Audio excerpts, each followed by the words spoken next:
Maraming taong nag-aalangan, nahihiya, natatakot sabihin ang tunay nilang kalagayan. At iba't iba ang dahilan. May mga taong gustong i-project, matatag sila, na kahit anong problema kakayanin nila.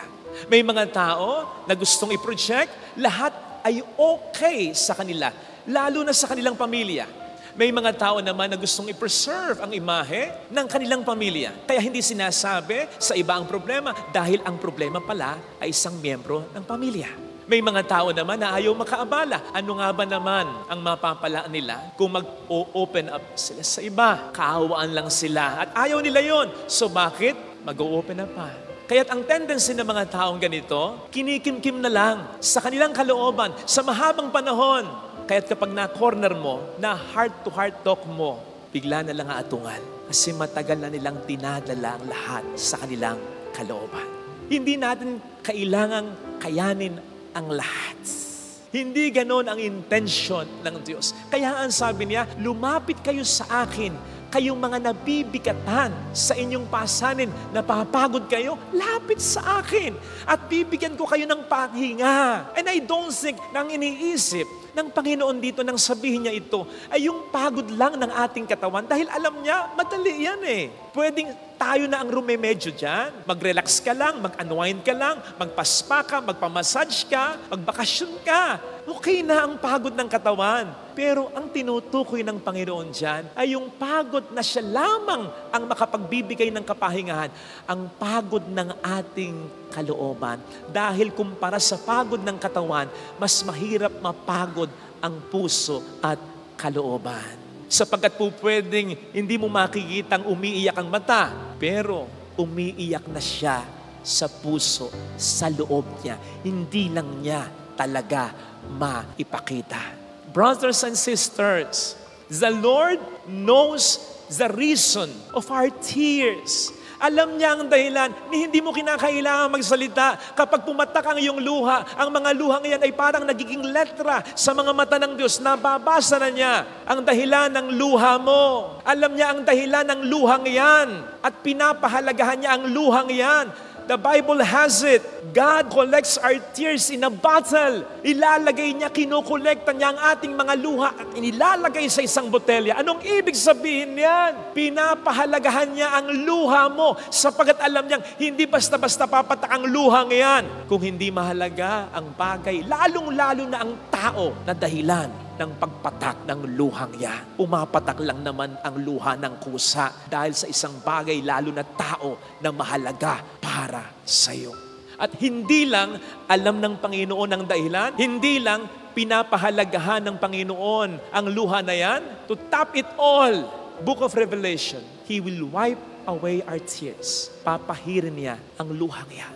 Sapagkat walang matinong magulang ang magnanais na nakikitang laging umiiyak ang kanyang mabuting anak.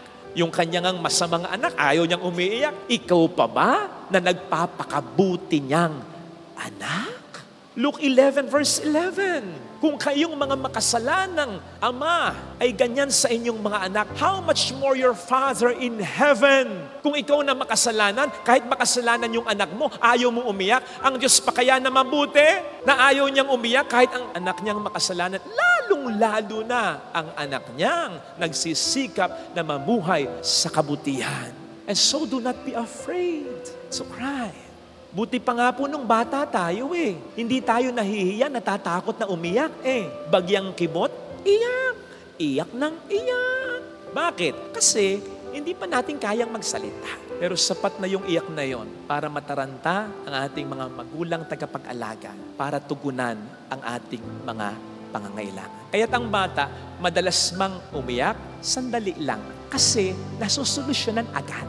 Eh kung bakit, kung kailan tayo tumanda, na nakapagsasalita, mas nagkaroon ng maraming problema. Mas nagkaroon ng maraming mga dalahin, alalahanin sa buhay. Kaya ayaw mong magsalita para humingi ng tulong, para dumaing, para sabihin ang tunay na sitwasyon. Hindi ko na kaya yung ginagawa mo. Pwedeng maubos ang pasensya ko. Masyado mo na lang akong minamaliit. Asawa mo ko. Pressured na pressured ako. Ang taas ng expectation niyo. Wag mo naman akong ikumpara kay ate. Iba ako. Ayaw mo magsalita. Isip tuloy nila, okay ang lahat sa iyo. Tapos magbibisyo ka, magre-rebelde ka, magpapakamatay ka, para kang tanga. Sabihin mo muna. Sinabi mo, patay ka na. Pwede ka naman tulungan dumain ka lang. Sadyang may mga taong hindi madaling makaramdam. Sabihin mo. Magsalita ka. Hindi ka man magsalita, umiyak ka. Pagkatapos mong umiyak, dun mo sabihin, hindi ko na kaya. That's it. Ilabas mo. Open up. Air it out. Nakaya mong lahat hindi nakapagtataka ang bata. Pag umiiyak, yakapin mo, pangkuhin mo, hindi naiyak, tatahan na. Ayos na. At pag sinabi ng bata, pag pinakiramdaman mo yung bata na okay na yun, maniwala ka, okay na yun. Wala na siyang problema. Pero ang matanda, tanungin mo, kamusta kayo? How are you? Okay po. Ayos po. Huwag ka agad maniwala. Lalong-lalo na kapag may kutob ka na may pinagdaraanan siya, pag tinanong mo, okay ka ba? Okay po lang po. Pag may kutob ka, pilitin mo siya. Unti-untiin mo, rather, mag-open sa'yo. Yun ang tunay na pagmamahal.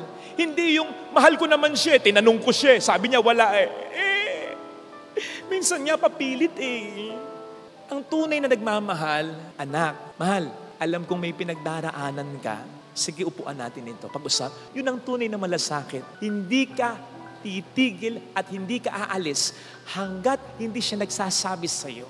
Ang dami ng may depression. Bata pa lang may depression na. Ang dami na rin nagpapakamatay. Huwag na nating dagdagan.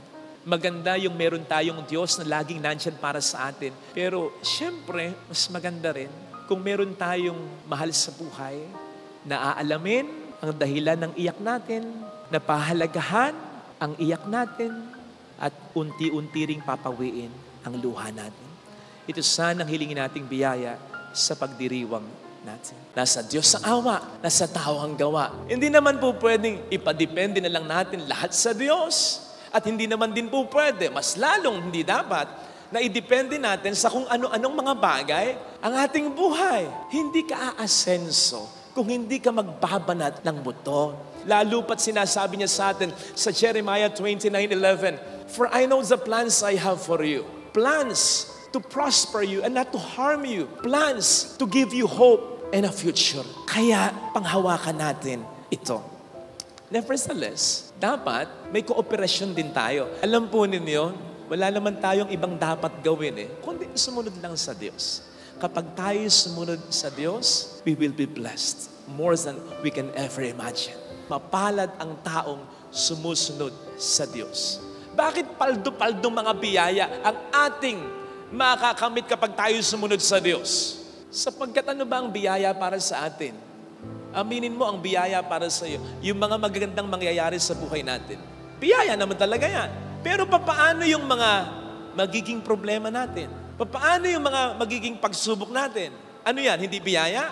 Hindi ko sinasabing humanap tayo ng problema. Ang sinasabi ko, ihanda natin ang ating sarili sapagkat anumang iwas ang gawin natin, anumang dasal ang gawin natin, magkakaroon tayo ng mga suliranin. Lalo pat ang Panginoon, sa pagtawag niya sa atin, ang sinasabi sa atin, buhatin mo ang iyong krus. Magtaka pa nga tayo kung wala tayong magiging krus.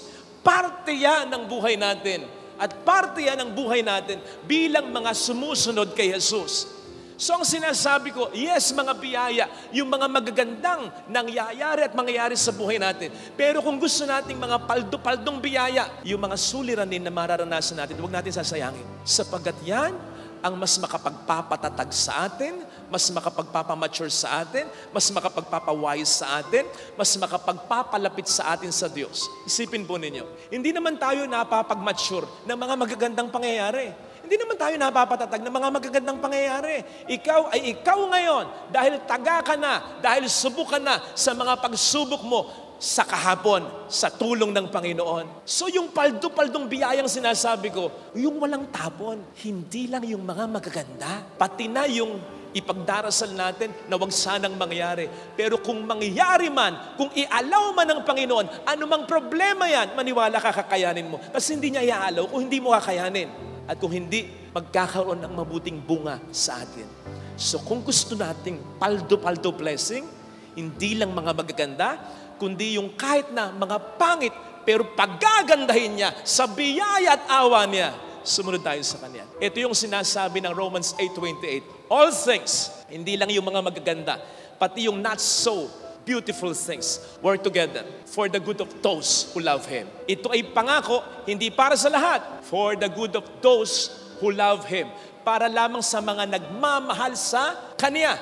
Ano ang sabi ng Panginoon? If you love me, you will obey me. So you see, kung tayo susunod sa Diyos, magmamahal sa Diyos, magiging biyaya kahit problema, kahit unos sa tulong ng Diyos. Yun ang paldo-paldong biyaya ang hangadin natin.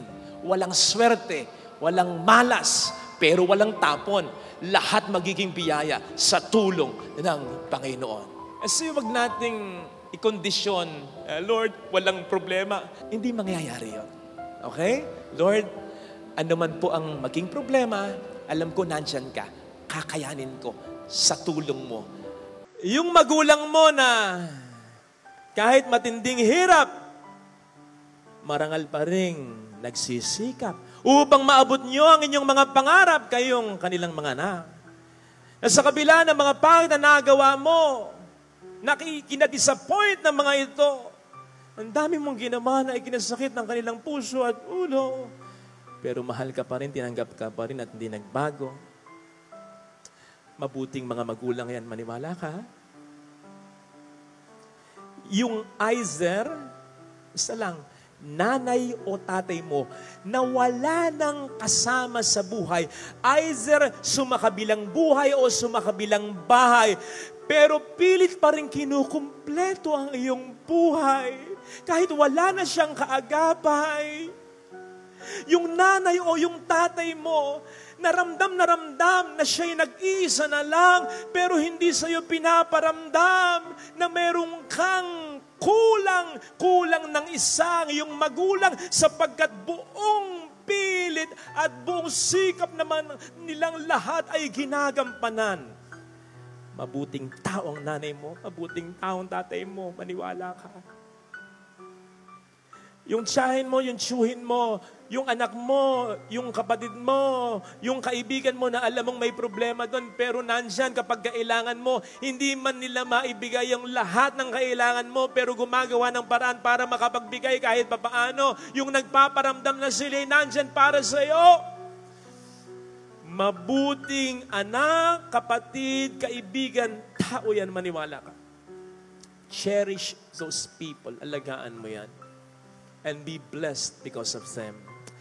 Tagal kang naghihintay at nag-aas sa Panginoon ng biyaya. Kapatid, nandiyan na pala eh. Kung meron kang taong nagsasakripisyo, yung sinasabi kong ganito, yung mabait at may malasakit, yun yung tanda bukod sa Panginoon, yun ang tanda na mahal ka ng Diyos.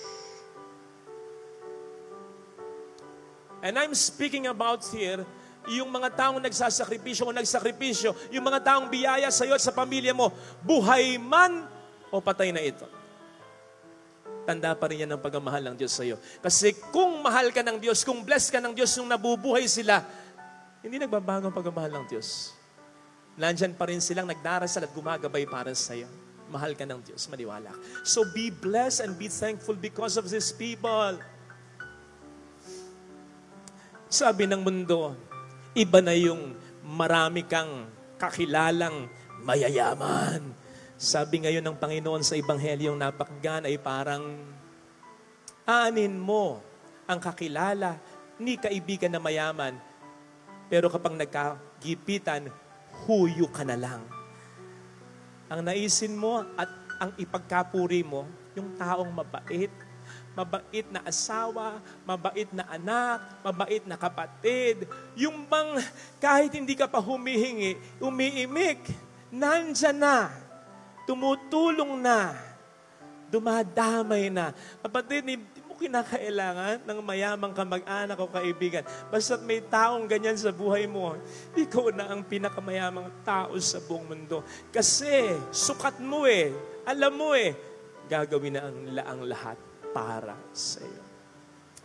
Kaya sana, katulad ng ginawa ng Panginoon sa Ebanghelyo, sa isip at sa puso mo, itanim mo sa isip at sa puso mo yung mukha, yung alaala ng lahat ng mga ginagawang mabuti ng mga taong ito.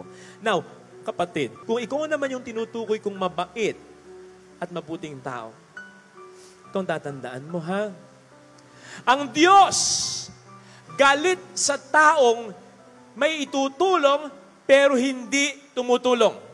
Ito ngayon, ang ibig sabihin nun, siya ay tutulong sa mga taong tumutulong kasi meron siyang itutulong. So huwag kang mawawala ng pag-asa. Kakampi mo ang Panginoon.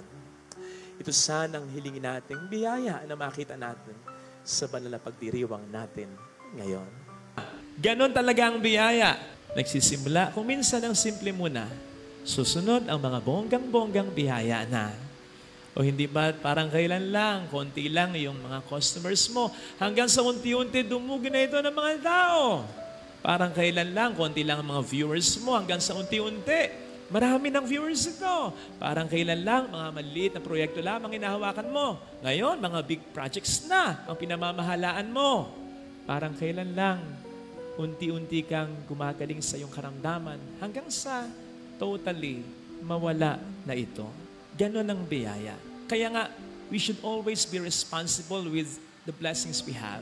Ano ang sabi ng Panginoon sa isang alipin? Sa Lucas 19:17, dahil naging katiwa-tiwala ka sa mga konting halaga, pamamahalain kita ng mga bayang mas marami at mas malalaki pa.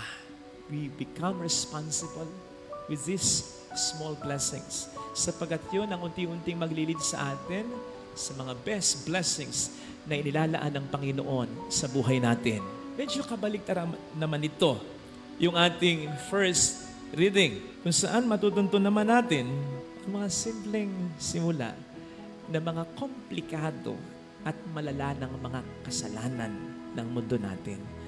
Ilan na bang mga problema ang meron tayo ngayon sa mundo? Personal nating naranasan. O naranasan ng mga tao hindi naman iba sa atin pero nakikita natin. Ang nagsimula lamang sa mga simple at maliliit na kasalanan.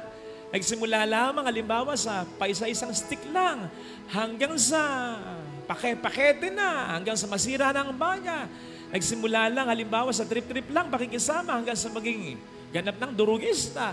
Nagsimula lamang halimbawa sa simpleng pangungupit lang hanggang sa magnakaw ng talaga. Nagsimula lang halimbawa sa simpleng pakikibakas lang hanggang sa maging sugalero na. Yan yung sinasabi ng isang awit, nagsimula sa patikim-tikim, bisyo'y nagsimulang lumalim, kaya ngayon kahirap tanggalin. Ayun. Kaya malaki yung sense ng sinasabi ni St. Paul sa Ephesians 4:27. Do not give the devil a chance to work on you. Huwag niyong bibigyan ng chance na yan. Do not give him a foothold. Sapagkat pag binigyan mo ng opening yan, nako, abusuhin na niya yan. Nakuha niya yung kanan, kukunin niya yung kaliwa mo. Hanggang sa buo mong pagkatao, wala siyang ititira sa'yo. Ano ang sabi ni San Pablo patungkol sa demonyo? It's like a thief, siya'y magnanakaw. But he comes not just to steal, but to destroy.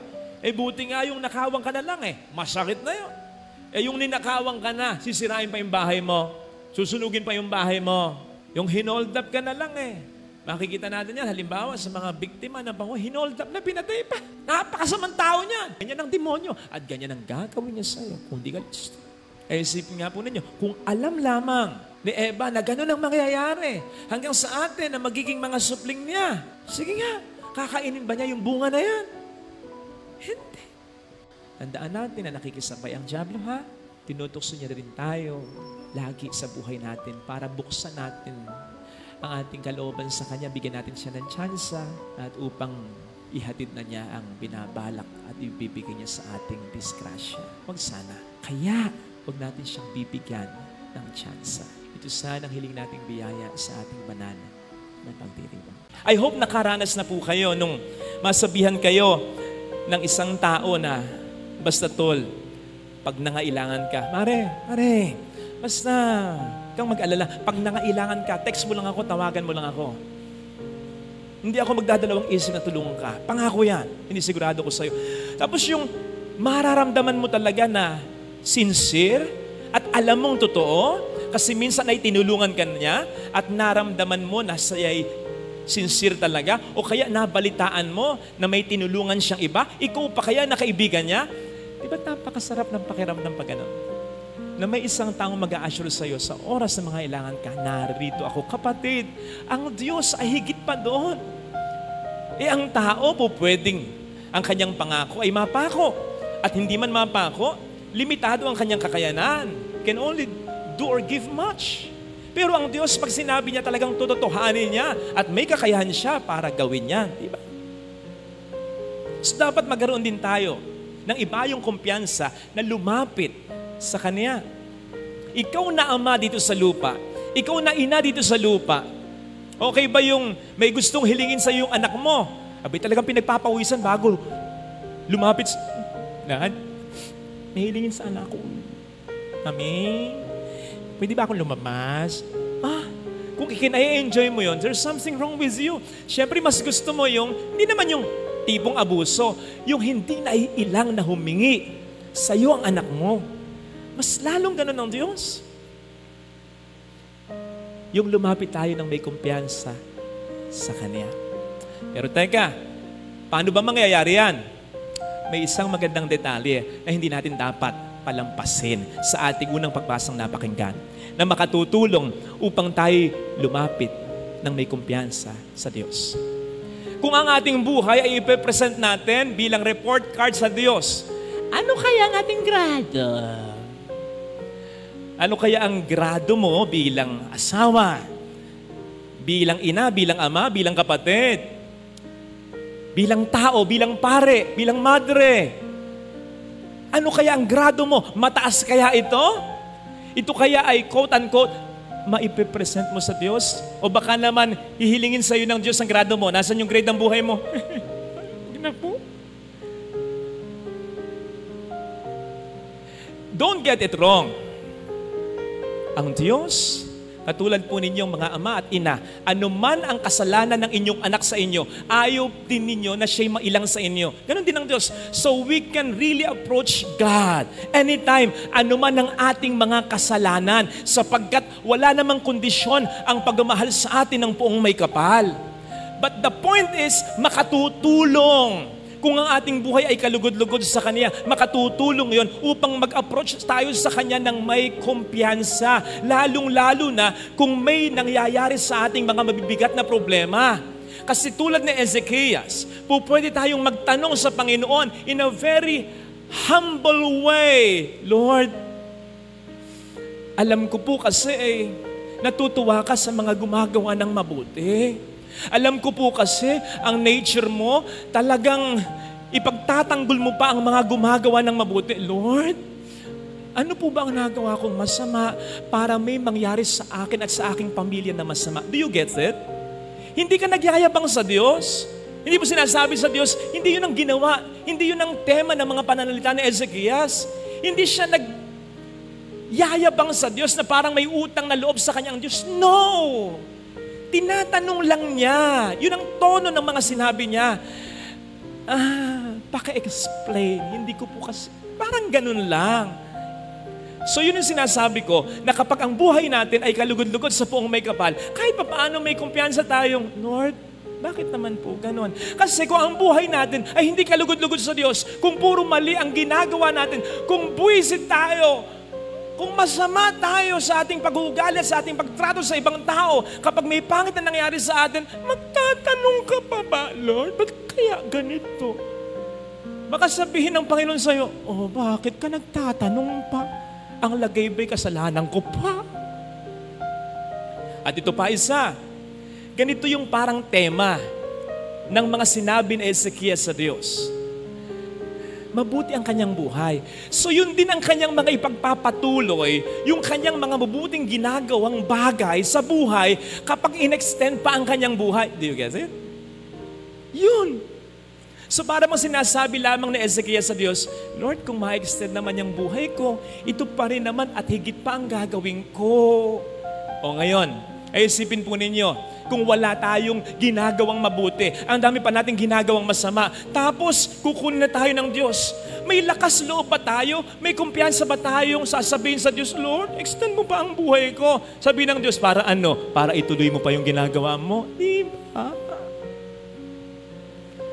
Of course, this does not apply sa mga mabubuting tao na biglang nagkasakit at sa kabila ng mga panalangin natin sa buong may kapal ay binawain pa rin ang buhay. Kasi ang explanation naman dyan ay tapos na talaga ang kanilang misyon sa buhay. Mga kapatid, ang Diyos ay hindi talaga malayo sa atin. Kasi ang Diyos natin ang talagang lumalapit sa atin. Sana mas maramdaman natin. So ang lesson, ang magiging hadlang lang ay ang mga kasalanan natin. Kasi kapag makasalanan tayo, hindi sa ang Diyos ay lalayo, kundi tayo ang siyang lalayo. Hindi sa ang Diyos ay hihiyain tayo, kundi tayo ang mahihiya sa Diyos. Hindi sa ang Diyos ay lalaitin tayo, kundi tayo ang manliliit sa Diyos. Hindi sa ang Diyos ang magiging dahilan upang tayo'y maging alangan, kundi tayo mismo ang magiging alangan, ang pakiramdam. Kasi alam natin ang Diyos ay puros kabutihan lang at kabanalan lang. Kaya sana mag-strive tayo na mabuhay sa kabutihan upang ang Diyos, ang kanyang pagmamahal ay mas lalo nating maramdaman, lalo na sa oras ng mga matinding pangangailangan. Lahat ng tao, mabuti man o masama, pwede talagang dumiretso sa Diyos na may kumpiyansa. Pero mas mare-reinforce yung confidence natin kung nagpapakabuting tao tayo. Amen. Kapag ang iyong anak ay nagbibigay sa iyo, kapag ang iyong kapatid ay nagbibigay sa iyo, kapag ang iyong kaibigan ay nagbibigay sa iyo ng tulong, bagamat mayroon ding mga pangangailangan ito, ang sabihin mo sa sarili mo, ang sabihin mo kahit sa ibang tao, hindi yung tinulungan ako ng anak ko, hindi yung inabutan tinulungan ako ng kapatid ko, hindi yung inabutan tinulungan ako ng kaibigan ko. Ang sabihin mo sa sarili mo, maging sa ibang tao, mahal ako ng anak ko. Mahal ako ng kapatid ko. Mahal ako ng kaibigan ko. Hindi tulong lang yon, pagmamahal yun. Kung ikaw ay mayroong biyanan na napakabait, halos makaawa yung tunay niyang anak, yung kanyang sariling anak, maipagtanggol ka lang, iba yan. Kung ikaw ay mayroong manugang na ang turing sa iyo ay magulang, alagaan mo yan. Kung ikaw ay niloko, isipin mo na lang, hindi ikaw ang nanloko. Father, magpapasalamat ba ako? Namatayan ako? Magpasalamat ka pa rin. Kasi kaya ka umiiyak sapagkat ang sakit nung nangyari. At ba't ka masasaktan kung hindi mabuting tao yung namatay? So magpasalamat ka, kahit kinuha siya, minsan sa buhay mo, dumating siya. Kung pwedeng ipahiram yan sa iba, pero sa iyo pinahiram, sa iyong pamilya. Kaya kahit wala na siya, magpasalamat ka sa Panginoon. And besides, hindi siya nawala, nandyan siya, titingnan ka pa rin niya. Ngayon pa na siya yung espiritu na ngayon ka pa ba magdudang mawawala siya? Kapatid, kapag meron tayong mga taong ganito sa buhay natin, I suggest, minsan titigan mo lang, pagmasdan mo lang, habang tinititigan mo, tumingala ka sa itaas at sabihin mo sa Panginoon, Lord, salamat. Asawa ko ito, anak ko ito, nanay ko ito, tatay ko ito, kapatid ko ito.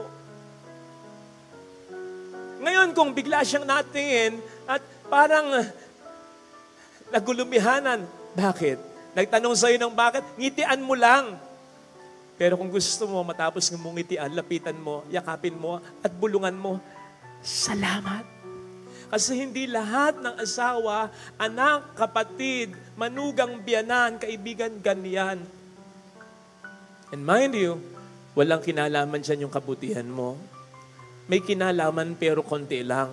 Kasi may mga kilala tayo na kahit napakabuting ama, ina, asawa, napakabuting tao, niloko pa rin, sinaktan pa rin, kinalimutan pa rin, hindi pa rin pinagtanawan ng utang na loob. Ito yung mga taong mahahawa ka talaga. Kasi sila rin tulad ng Panginoon ay pwedeng magtanong ng, ginawa ko naman ng lahat, pinakisamahan ko naman, binigyan ko naman, sinuportahan ko naman, minahal ko naman, bakit ako ginanyan? Yung tanong pa naman na pinakamahirap sagutin ay yung tanong na alam mo na ang sagot. Pero kung bakit paulit-ulit yung bakit, kasi hindi mo matanggap yung sagot kasi super sakit nung alam mong sagot.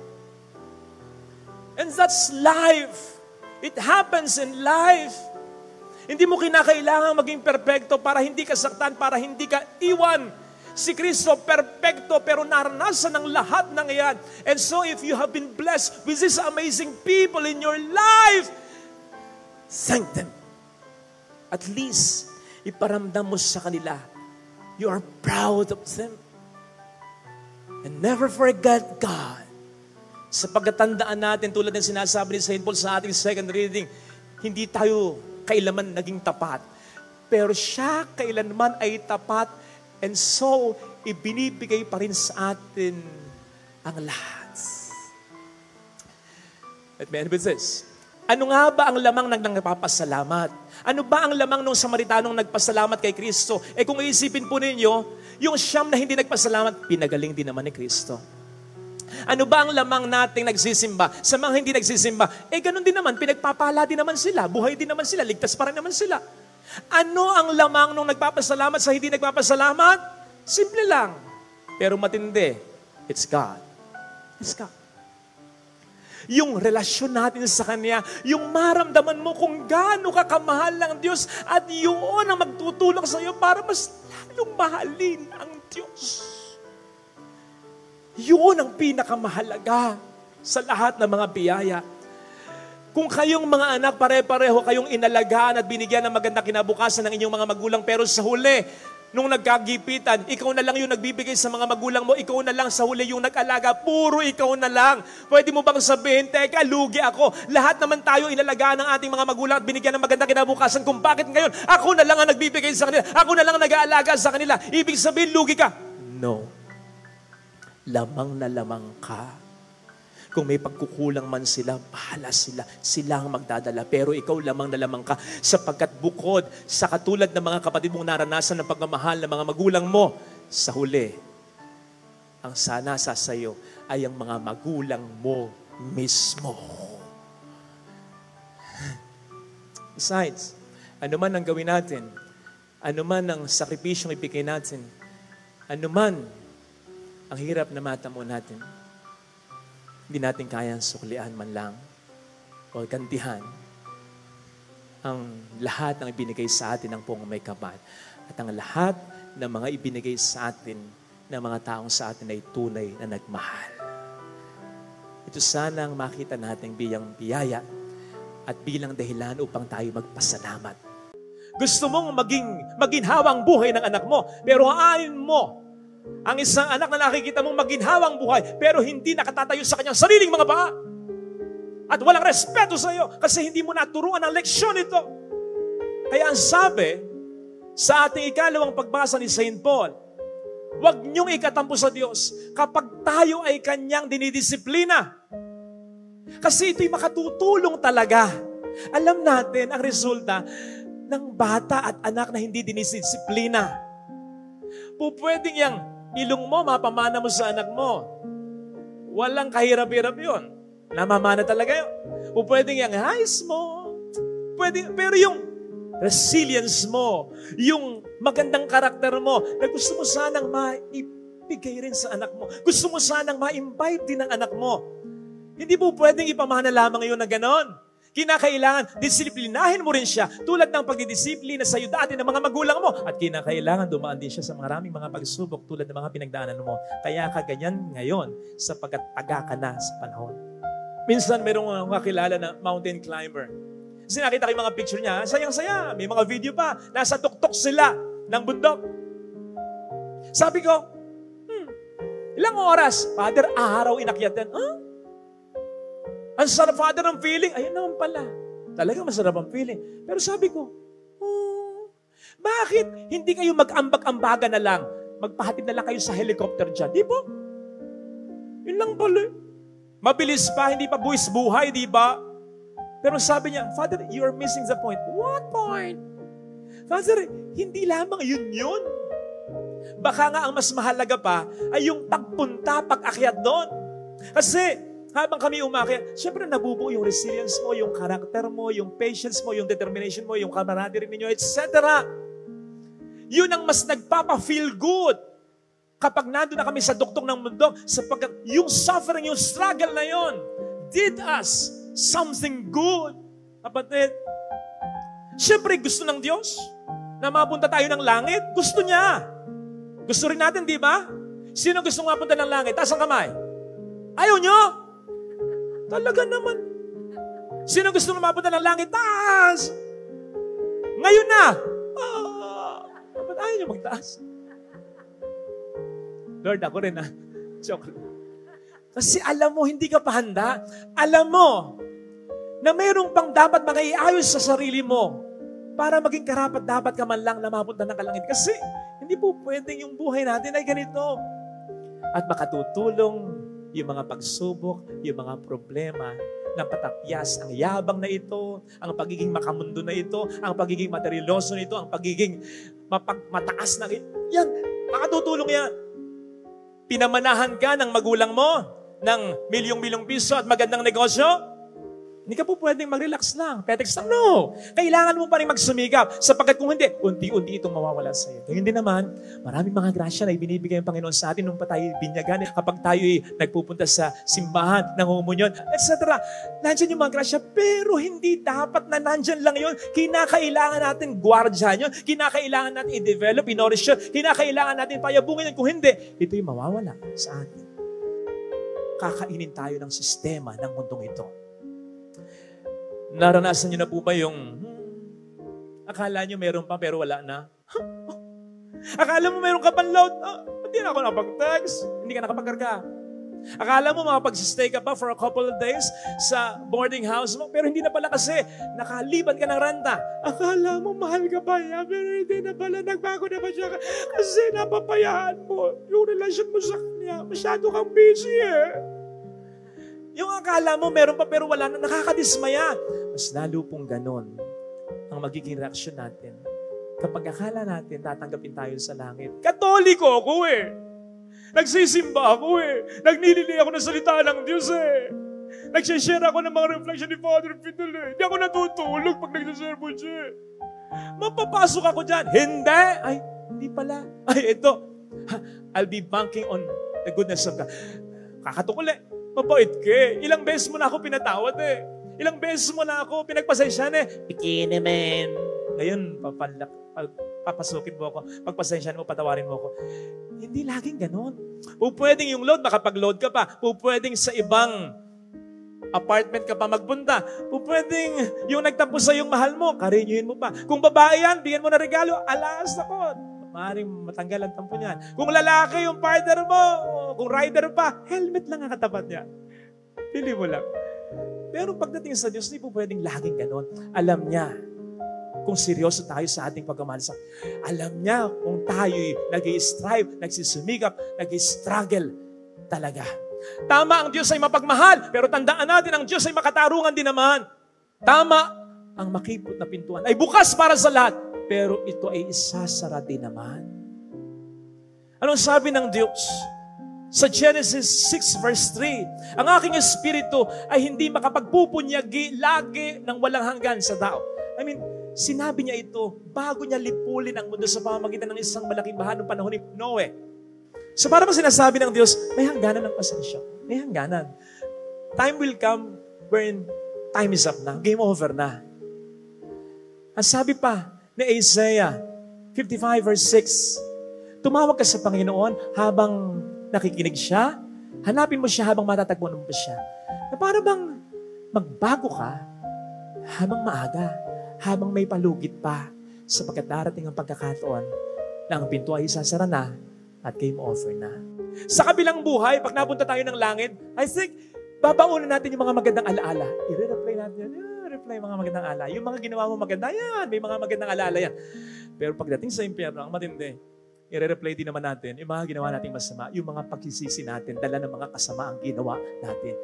Ang mahirap doon, wala nang paraan upang tayo ay makabawi pa. Sana magkano. Kapatid, hindi ko alam kung masyadong mabigat yung hinihingi sa atin ng Panginoon. Pero ang sinasabi sa Ebanghelyo ay magsumikap ka lang Yung mag-strive ka lang Tandaan natin, ang sabi sa Proverbs, kahit yung pinakamabuting tao, nagkakamali ng 7 beses. Kahit yung pinakamabuting tao, talagang magkakamali tayo Pero ang importante, bumabangon ka, nagsisikap ka, na hindi na ito magawa uli. Kapag ang iyong anak ay nag-aaral lamang mabuti, nagsakripisyo, kitang-kita mo, talagang nagsunog ng kilay niya, pati buhok niya nadamay pa. Hindi naabot yung grade na gusto mo. Magtatampo ka? Magagalit ka? Wala kang kwentang magulang pag gano'n. Encourage mo siya. Okay lang. Nakita mong lumaban. Nakita mong struggle Kapatid, sana dumating yung pagiging perfecto natin Pero kung hindi man dumating yon, yung pagiging perfecto mo ring asawa, yung pagiging perfecto mo ring anak, yung pagiging perfecto mo ring biyanan o manugang, yung pagiging perfecto mo ring pare, engineer, sana dumating yon. Sana dumating yon. Sabi naman ng Panginoon, be perfect as your heavenly Father is perfect. Pero hindi man tayo maabutan ganon. Maabutan tayo ng Panginoon na lumalaban, nag-struggle, nagpapakabuting tao. Tingnan ninyo sa Genesis 3 verse 9. Nang magkasala ang unang tao, sinong hinanap ng Diyos? Where are you? Sino? Si Adan. Sino ang kinwestiyon ng Diyos? Anong nangyari? Si Adan. Kung nagalit man ng Diyos dyan, sinong pinagalitan ng Diyos? Si Adan. Eto, sino ba ang unang kumain ng prutas na ipinagbabawal na kanin? Si Eva. Inalok lang niya si Adan. Kaya nga, maintindihan mo siguro yung reaksyon ni Adan, ba't ako? Yung babae, siya na nag-alok sa akin. Pero isipin po ninyo sinong unang hinanap? Sinong unang kinustyon? Sinong unang parang pinagsabihan? Si Adan. Hindi kaya mga ama, mga asawa, mga mister dyan, kapag nagka-problema sa pamilya, kapag halos maloka na yung misis mo sapagkat walang maharamdamang suporta mula sa iyo. Kapag nahihirapan na siya kasi pinagpapalit mo, sinasaktan mo. Kapag nawawala na sa tamang pag-iisip niya dahil sa problemang binibigay mo. Kapag ang mga anak mo ay hindi lumaking maayos, nag-aaway-away pa. Kapatid, buhay ka pa kahit nasa kabilang buhay ka na. Sa palagay ko, ikaw pa rin ang hahanapin ng Diyos at tatanungin, nasaan ka? Anong ginawa mo? Anong kasalanan mo? Ba't nagkaganyan ang pamilya mo? Ikaw kasi ang ulo ng pamilya, the head of the family. Ang katawan mabubuhay ng walang kamay, ng walang paa, pero hindi ng walang ulo. Patay ang katawan na walang ulo. Ang simbahan parang katawan. Ang tahanan natin parang munting katawan. Sinabi ni St. Paul yan, kapag hindi ka nagpapakatino bilang ulo ng pamilya mo, pinapatay mo ang pamilya mo. Ikaw ang haligi ng tahanan. Bago magkaroon ng pinto, ng bintana, bago magkaroon ng bubong, bago magkaroon ng anumang dekorasyon, haligi muna. Bago mabuo ang pangarap na tahanan, haligi muna. Bago bumuo ng pangarap ang misis mo, bago mangarap ang mga anak mo, sana ganito, sana ganon. Ikaw muna. Sa'yo sila magtatayo ng pangarap nila. Paano sila mangangarap kung hindi ka tumutupad sa iyong obligasyon? Don't get it wrong. Kahit wala ka, kahit irresponsable ka, kakayanin nila. Pero wag mong iisipin, kaya talaga nila. Kakayanin nila, in a sense, wala silang choice kundi kayanin na lang talaga. Kinakaya lang nila sapagkat ayaw mong samahan sila. Pero wag mong iisipin na kahit isang sandali, hindi nila naisip, sana nandun ka. Kung yung patay nga, iniisip, sana nandito pa. Yun patay na. Matatanggap na yun kahit paano lang, di ba? Pero yung ikaw ay buhay, tapos makikita kanila sa piling pa ng iba. Huwag mong isipin hindi kanila hinahanap. Kung gusto mong maging ama na ipagkakapuri ng iyong pamilya, sa kahit kanino at sa kahit saan, kahit nagipit sa pera, ito tatay ko. Kahit mayaman kayo, proud pa rin ako sa tatay ko. Merong kang anak na lalaki, ikaw ang magiging pinakamodel. Gusto ko maging tatay ko. Kung ikaw ang isang ama na merong kang anak na babae, na ikaw ang magiging standard niya. Gusto ko pag nag-asawa ako katulad ng tatay ko. Gusto mo ba na mag-asawa na lang yung anak mong babae ng kahit sino? Sapagkat ikaw kahit ano ka na lang din? Yung mga nangyayari sa mga anak ng mga tatay na responsable, hindi yun karma. Yun ay yung nakikita ng mga anak ninyo na nai-immune sila na parang I don't deserve this kind of guy. I don't deserve this kind of girl. I don't deserve the best guy, the best girl. Okay na kasi ganun yung tatay ko. Kung gusto mo na isang ama, na ikaw ay yung kahit mauna ka sa mismo, pero mahihirapan siya na makakita ng katulad mo. Sa kahit anong ganda ng sermon ko, kung hindi mo sundin, kung mapariwara ka pa rin, ano sa akin? Pero kapag ikaw ay mayroong anak na napariwara dahil sa'yo, kahit sa kabilang buhay, hindi ka patatahimikin ng kalooban mo. Mahirap talaga maging isang tunay na ama. Pero the moment you commit yourself to God, Lord, gusto kong maging ama na ipagkakapuri ng asawa ko, ng mga anak ko, God will help you. By all means, He will help you. Nasa Biblia, hindi ko lang maalala kung saan hindi diringgin ng Diyos ang panalangin ng isang mister na malupit sa kanyang asawa. Ngayon, kung mananalangin ka ngayon sa Panginoon, Panginoon, I commit myself. Ano man ang palsong pag-uugali ko bilang ama, gusto kong mabago na. Tulungan mo ko. Sinasabi ko sa iyo, magkukumahog ang Diyos na tulungan ka. Bigla tuloy akong nagkaroon ng sagot dun sa tanong ng isang ginang na nag-confide sa akin sa isang kumpisalan. Kasi matapos niya sabihin sa akin yung maraming mga naging problema niya sa kanyang mister, sa kanyang asawa, despite ng mga isinakripisyo ginawa niya. Yung tanong na hindi ko masyado agad nasagot ay, Father, ano pa bang mali na ginawa ko? Saan pa ba ako nagkulang? Ano pa bang dapat kong gawin? Bakit pa rin niya ako niloko? Ang sagot pala dyan ay, hindi natin kinakailangan magkamali o magkulang para tayo lokohin o pahalagahan. Kasi kung minsan kahit ginawa mo na ang lahat, kahit naisakripisyo mo na ang lahat, kahit naibigay mo na halos ang lahat, na wala na nga natira sa sarili mo, sapagkat laging siya lamang iniisip mo, lolokohin ka pa rin kapag ginusto niya. And so stop asking kung anong mali sa'yo. Kasi ang mali siya. Walang mali sa'yo. Maraming mali sa kanya. Stop asking kung saan ka nagkulang. Sobra-sobrang nakikinawa mo eh. And stop asking, ano pa ba ang dapat mong ginawa? Kasi lahat naman halos ginawa mo na, di ba? Liban siguro sa isa pa. Ano yon? Yung ituloy mo na lang din yung buhay mo.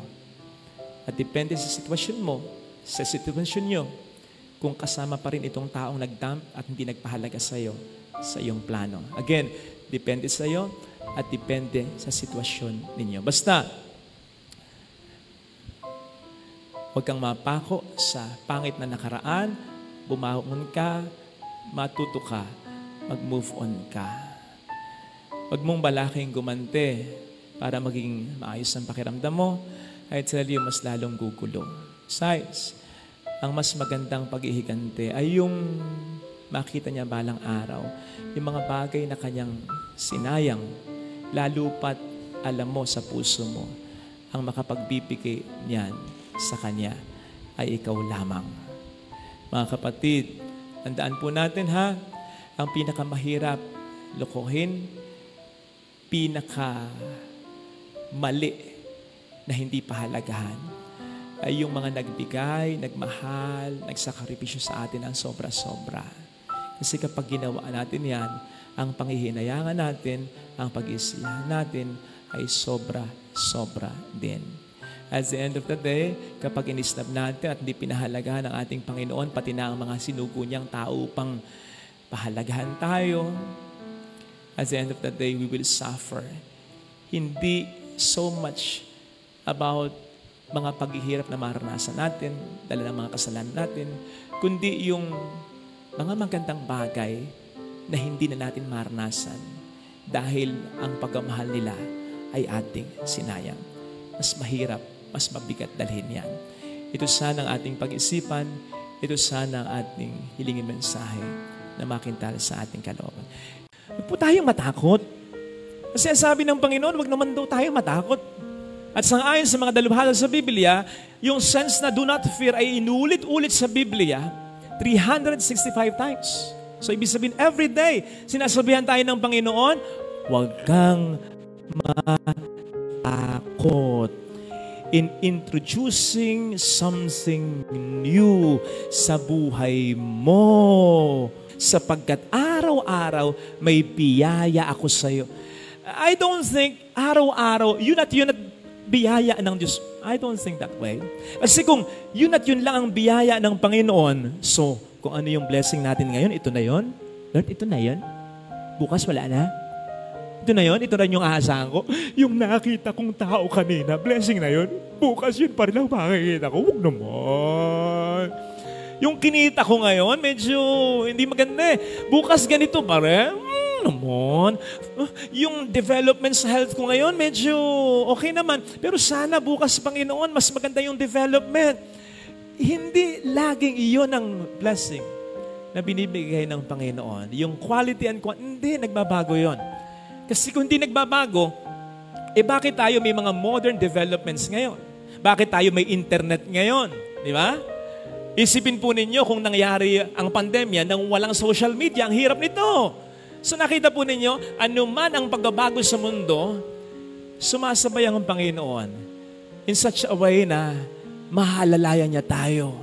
So bawat araw, may bagong blessing. At po pwede ito'y ma-miss out natin kung mahirati tayo sa dating mga ginagawa natin.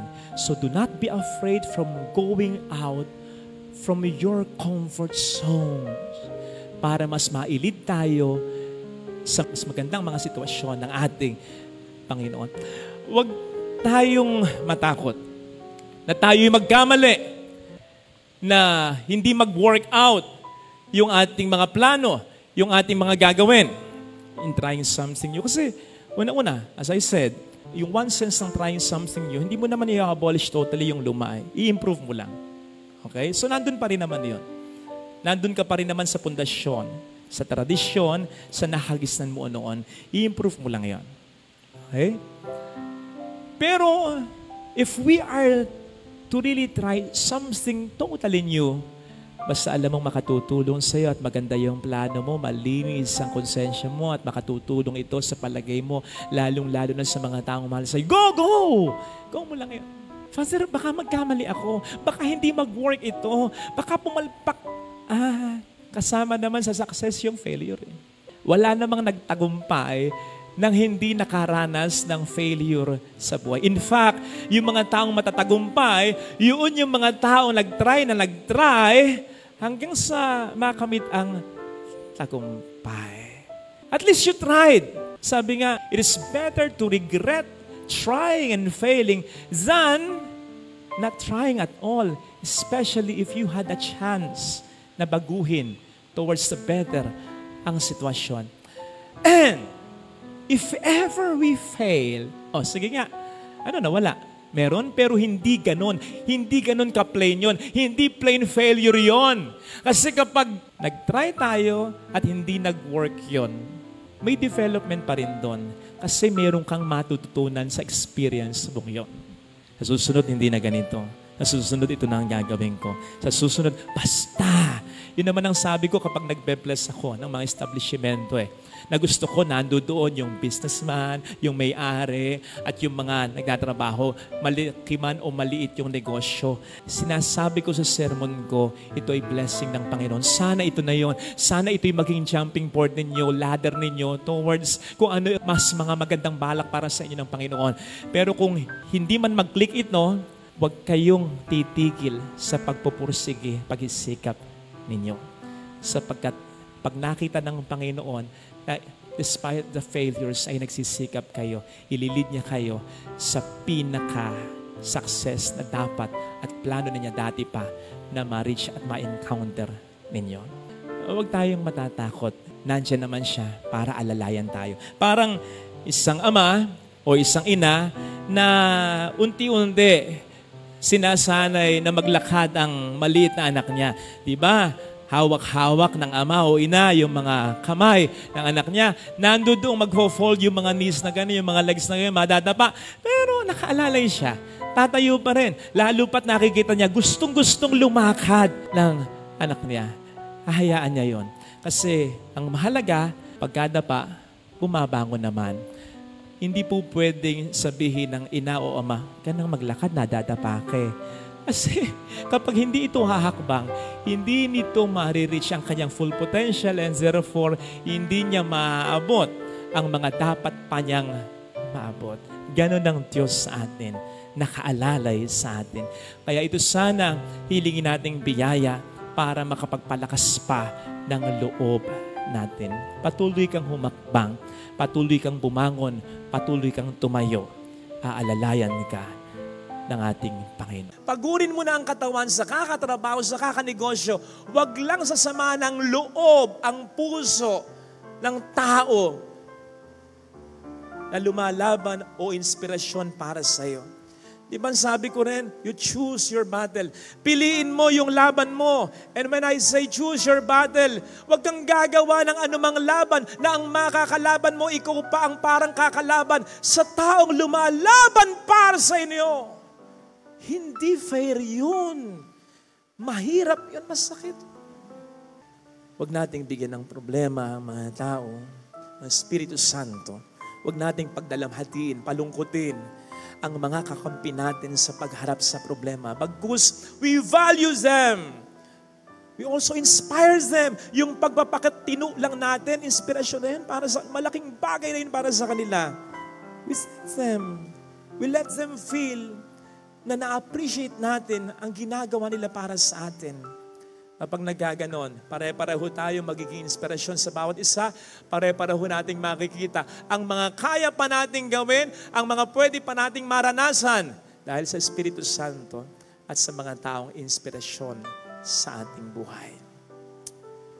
Kapag nalumbay ako, I wouldn't be on fire and therefore, I cannot inspire. Mga kapatid, okay pa ako eh. Ang inaalala ko, yung iba, na inspirasyon natin sa ating pamilya. Yung gabi ay ginagawang araw at araw ay ginagawang gabi. Yung nagpapaalipin sa ibang tao. Yung iba nasa ibang bansa pa. Yung itinataguyod ang pamilya. Tapos makakabalita sila. Nagluko yung asawa nila. Yung anak nila hindi nakapagtapos ng pag-aaral. Nakabuntis sa buntis ng maaga. Yung mga anak nila nag-aaway. Yung sasagutin sila, titiisin sila ng anak nila. Yung nagdroga pala, yung sinusuportahan nilang kapatid nila. Ano pa? Mas mahirap yon kaya sa aking sitwasyon. Binibigyan nyo ng problema ang inyong inspirasyon na dapat din kayong maging inspirasyon pero binibigyan natin sila ng konsumisyon. Mahirap yun. Huwag ganon. Ganon. Yung gadget ko, yung cellphone ko, hindi ko man mapakinabangan yung mga features din. Okay lang yun kasi tinatamad akong tingnan pa. Ibig sabihin, wala na akong oras pa. Pero iba yung problemang mararamdaman mo na bigay sa'yo ng mga tao na dapat sana'y kakampi mo pero magbibigay pa sa'yo ng problema. Iba yung hindi mo na magamit yung features mo. Yung mga kaya mo pang gawin, hindi mo na magawa. Yung mga pwede mo pang maranasan, hindi mo na maranasan. Kasi nawalan ka na, hindi ng oras, kundi ng gana sa bawat oras ng iyong buhay. Huwag ganon. Masama yun, masakit yun. Ito sanang hilingin nating biyaya sa banal na pagdiriwang ngayon. Ang pinakamagandang paghihigante, hindi yung makagawa ng masama sa gumawa sa'yo ng masama. Ang pinakamagandang paghihigante sa tulong ng Diyos ay yung mawala ang masama. Yung makonsensya, yung gumawa sa'yo. Napakabuti ng asawa ko, ba't ka niloko? Napakabuti ng magulang ko, ba't hindi ko nirespeto? Napakabuti ng kapatid ko. Isang beses hindi niya ako napagbigyan, nagtampo ko, nakalimutan ko yung maraming beses na ginawa niya pagtulong sa akin. Napakabuti ng anak ko, ba't tinakwil ko? Wala akong kontento. Kapatid, hindi mangyayari yun. Kapag puro masama ang ibibigay mo, dahil puro masama ang binigay niya sa'yo, huwag mong aalisin yung tsansa. Huwag. Kasi maapektuhan ka rin. Lalo na kung hindi ibang tao yung nagkasala sa'yo. Mga kapatid, mahirap ito. Pero isipin po ninyo, hihingin ba sa atin ng Panginoon ito nang hindi natin kakayanin? No. Ang sabi, be perfect as your Heavenly Father is perfect. Alam po ninyo, ang perfection sa Bible, yung something reaches its purpose for which it was created. Anong purpose natin ba tayo nilikha ng Diyos? Tayo'y kawangis ng Diyos. So may kakayanan tayong maging katulad ng Diyos.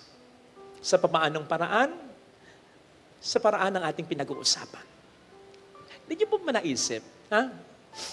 Ang sabi sa Ebanghelyo, kapag nagpapatawad daw tayo magiging tunay na mga anak ng Diyos.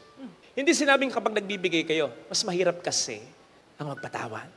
Ibig sabihin ba nun, kapag nagpapatawad tayo lang ang anak ng Diyos, yung iba hindi, kasi hindi sila nagpapatawad, anak din sila ng Diyos. Kaya lang, lumulutang yung pagiging anak mo ng Diyos.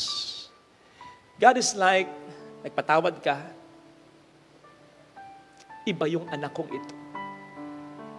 Napakabuti ng anak kong ito. Iba sa lahat ng mga anak ko. Kaya kapag tayo nagpapatawad, kapatid, umaangat ka. Hindi lang dun sa mga nagsisimba, nagdodonate, gumagawa ng mabuti. Umaangat ka yung level ng kabanalan mo. And God is like, napakabuti ng anak kong ito. I love him, I love her so much. Ganon din naman sa pamilya. Alam ng anak mo kung paano ka sinaktan ng asawa mo, yung tatay niya o kaya yung nanay niya. Depende.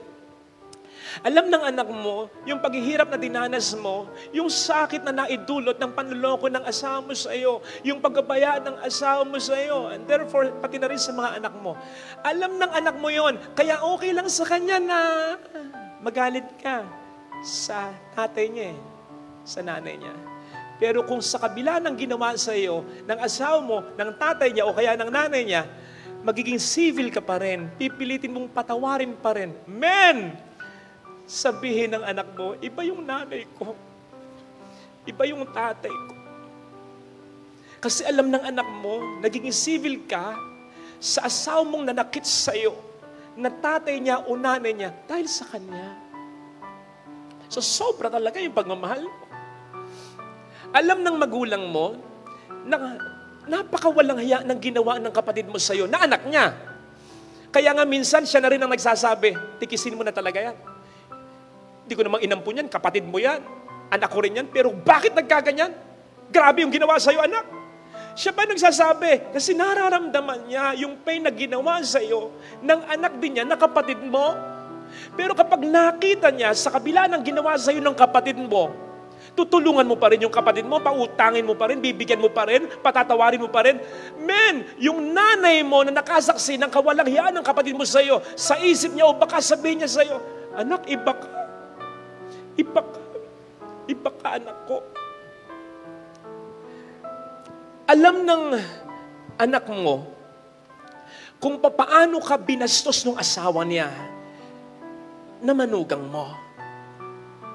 Pero kung sa kabila ng pagbabastos ng asawa niya na manugang mo sa iyo, nakita ng anak mo, pinakikisamahan mo pa rin at itinuturing mo pa rin pilit na anak mo yung asawa niya na manugang mo, sabihin ng anak mo, Ma, salamat. Salamat. Kasi hindi mo ko pinapili sa inyo. Sa kabila ng ginawa sa iyo ng asawa ko, minahal mo pa rin dahil sa akin. Alam ng asawa mo, yung pang-aalipusta o panlalait na ginawa ng biyanan mo sa iyo. Alam niya yun. Yung nanay niya na biyanan mo. Pero kung sa kabila nun, yung asawa mo, mamahalin pa rin yung nanay mo na biyanan niya na hindi siya nirespeto. Sasabihin sa'yo ng asawa mo, mahal na mahal kita. Iba ka. Kasi sa kabila ng ginawa sa'yo ng nanay ko, ginalang mo pa rin siya. Alam kong dahil yan sa akin, salamat. Nakita nyo? Lumulutang yung buti mo. Lumulutang talaga. At yun ang hinihingi ng Panginoon sa atin. at hindi niya hihingin kung hindi natin kakayanin. Ito sana mga kapatid, ang biyaya na ipagdasal natin. I'm sure, meron din kayong mga karanasan ganito. Yun bang kahit anong iyak ninyo, wala pa rin pagbabago. Yan ang iyak ng isang may bahay kung patuloy pa rin siyang lulukohin at hindi nirerespeto ng kabiyak niya. Yan ang iyak ng isang magulang kung patuloy pa rin siyang sasagutin at sasawayin ng anak niya. Yan ang iyak lagi ng isang anak na patuloy na baliwala ng kanyang mga magulang. Yan ang iyak ng isang kapatid na patuloy na winawalang hiya ng kanyang kapatid. Iyak na parang walang katapusan kasi hindi pinapansin at hindi pinapahalagahan. And that's exactly the pain we are giving to Jesus whenever we make Him cry because we persist in doing bad things. Yun bang parang walang kinapupuntahan yung pag-iyak niya? Kasi kahit anong gawin niya, para tayo ay baguhin niya, para ang buhay natin ay improve niya, para tayo ay makonsensya niya, through our conscience of course, and through the people who care for us, and through the many things that are happening in our lives, reminding us how God loves us so dearly and very much. Sa kabila ng ngayon, di pa rin tayo nagbabago. Nako, napakasakit nun para sa ating Panginoong Jesucristo. Wala naman din siyang magagawa kung ayaw natin, di ba? As some of you already know, ng isa sa mga imahe ng mahal na ina ng Birhen ng Lazaret ay yung crying mother. Crying lady. Yung umiiyak siya. At nasabi ko na yata sa inyo na umiiyak siya para sa atin ng mga anak niya. Pero alam po ninyo, sa palagay ko, mas umiiyak si Mama Mary. Hindi para sa atin, kundi para kay Kristo na anak niya. Kasi, hindi naman tayo kayang iligtas ng mahal na ina. Si Kristo ang makapagliligtas sa atin. Kaya kung siya na hindi tayo kayang iligtas ay umiyak na para sa atin, how much more si Jesus na makapagliligtas para sa atin, kaya lang ayaw natin. Di po ba mga kapatid, kapag wala tayong magawa kung minsan, gustuhin mo mang may magawa, wala kang magawa, iniiyak mo na lang. Ganon ang mahal na ina. Wala siyang magagawa upang tayo iligtas. Bagamat para sa atin, nagdarasal siya. So doon ay umiiyak na siya. Wala siyang magawa upang tayo iligtas niya. So imagine, yung pain ni Jesus, sapagkat siya ang tagapagligtas natin. Siya ang makapagliligtas sa atin. Kaya lang ayaw natin siyang pansinin. Kaya ko sinabing, yung pain ni Jesus can be more than the pain Mother Mary is experiencing. Kasi ayaw natin. At kaya ko rin sinabi na po pwedeng mas umiiyak si Mama Mary, hindi para sa atin, kundi para sa anak niya. Sapagkat ang anak niya si Jesus ang mas nagbe-bear ng pain na ini-inflict natin dahil ayaw nating pansinin ang kaligtasang hatid niya sa atin. That's exactly what we feel or how we feel whenever we are praying, not anymore for ourselves, but for the person who makes us cry, lalong-lalo na kung alam natin unti-unti na niyang sinisira ang kanyang buhay.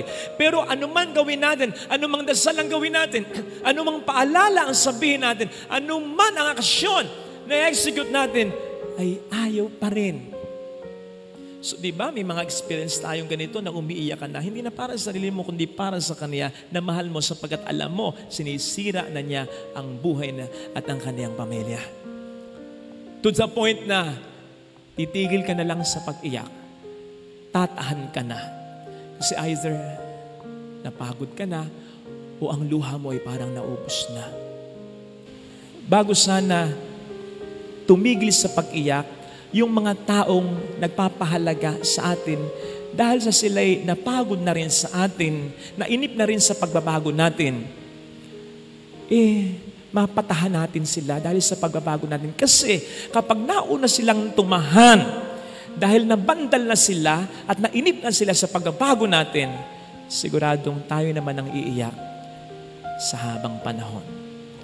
At matindi ang pag-isisi natin pag nagkaganon. Ito sana ang biyayang makita natin. At lalong-lalo na biyayang makita ng mga taong gusto nating magbago, lalo pat kung ito yung mga mahalaga sa buhay natin. Amen. Bago ka magbitaw ng salita na napakahalaga, na sabi ko nga ay ikukulong na ng tao ang kanyang sarili, ang kanyang buhay sa pangako at sumpa na ibibigay, ipapangako, isusumpa mo sa kanya, sikapin mo na mapanindigan ito. Because every promise is a big thing. It's a big word. A promise can either make something or break everything. Ito'y literal na nakabubuo, nakadudurog ng buhay ng tao. At ang isang kawawang nilalang na nabiktima ng pangakong hindi sa kanya pinanindigan ay parang isang taong ang hawak ay salaming kababasag pa lamang. Habang dumurugo ang kanyang mga kamay, ay pinagmamasdan naman niya kung papaanong waribay nagkapira-piraso ang iba't ibang parte ng kanyang buhay, na hindi niya na malaman kung papaano bubuin niyan nang hindi kasama ang taong nangako sa kanya na dapat ay bubuo rin ng mga pangarap na yan. Kaya, hindi po pwedeng agad mabuo ng isang sorry, kahit gaano man kasinsir ang sorry na yan. Kasi may buhay na naistorbo eh. May buhay hindi man nasira. May mga panahon sa buhay na yan na nasayang. Psalm 145:13. Ang sabi doon, God is faithful to His promises. Ang Diyos ay tapat sa kanyang mga pangako. Bakit? Hindi lamang dahil Diyos siya. Given na yan eh. Ako ang katotohanan. Kapag sinabi ko, ginagawa ko. Given na yan. Kapag nangako ang Diyos, tututuhanin niya. Pero kung bakit nasabi ko minsan sa isang viral video, kung para sa'yo, para sa'yo. Kasi ang Diyos, tutuparin niya ang pangako niya sa'yo. Bakit? Kasi alam niya ang makabubuti sa'yo. At bago nangako ang Diyos sa'yo, inalam muna niya kung anong makabubuti sa'yo. Doon niya ibinase ang kanyang pangako sa'yo sa makabubuti para sa'yo. Kaya hindi niya sisirain ang kanyang pangako sa'yo. Kasi yun ang makabubuti para sa'yo. Kaya kung para sa'yo, ipinangako ng Diyos sa'yo, ibibigay niya sa'yo. So you get that?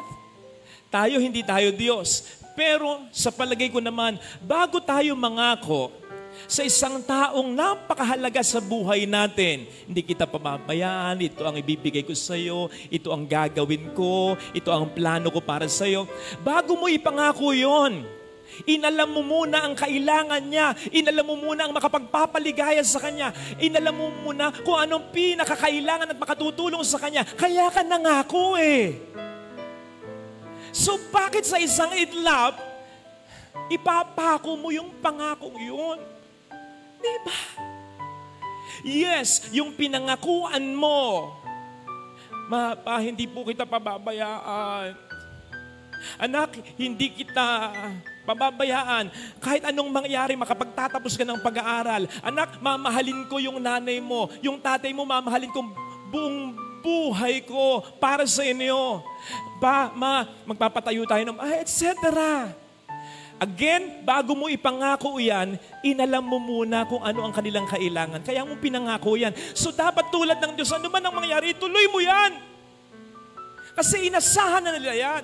Tama, kung mag-fail ka man, kung tumalikod ka man, kung all of a sudden sila yung kalimutan at pabayaan, syempre sabihin mo, at pagdarasal mo kapag move on sila, at dapat lang naman. Pero sayang ikaw na eh. Ikaw na yung kanilang inasahan, ikaw na eh. Pwede pa nilang maabot yung mga pangarap na yan, pero may mga panahong naaksaya na. Sayang. At ang mas masakit, sa kanila mas may nasayang. Kasi sila ang may pinakamalaking ibinigay, itinaya.